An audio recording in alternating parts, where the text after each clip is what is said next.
तर construction cost वरती जे जीएसटी भरतात त्याला पण बहुतेक इनपुट क्रेडिट नाहीये, राईट? डेव्हलपर लोकांसाठी नाही. त्याचं कॉस्टिंग मध्ये काय इफेक्ट पडतो त्याच्यात, म्हणजे कन्स्ट्रक्शन कॉस्ट आणि याच्यामध्ये? आता जेव्हा रिडेव्हलपमेंट होते त्याच्यामध्ये 2 प्रकार आहेत परत, रेसिडेन्शियल प्रॉपर्टी, रेसिडेन्शियल फ्लॅट आणि कमर्शियल. बरोबर.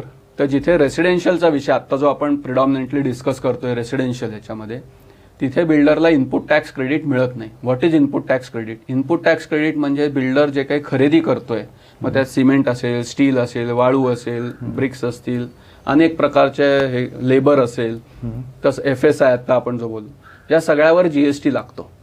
तो जीएसटी हा त्याचा बिल्डरचा इनपुट टॅक्स झाला, इनपुट कॉस्ट झाली. पण नवीन स्कीम मध्ये गव्हर्नमेंटनी 5% जेव्हा रेट आला हा रेसिडेन्शियल फ्लॅट्सला, तेव्हा त्यांनी सांगितलं की ठीक आहे, तुम्ही 5% इकडे आउटपुटवर भरा, पण इनपुटचा तुम्हाला जीएसटी मिळणार नाही. सो हा जो काही इनपुट कॉस्ट आहे ही सगळी बिल्डरची ही कॉस्ट झाली. आधी त्याला क्रेडिट मिळायचं त्याचं, आता ती कॉस्ट झाली. त्यामुळे टू दॅट एक्सटेंट त्याचे खर्च वाढले. 18% घ्या, 12%. इफेक्टिव्ह रेट जर म्हटलं सगळ्यात साधारण काढायचं झालं तर साधारण 12-15% इफेक्टिव्ह रेट येतो.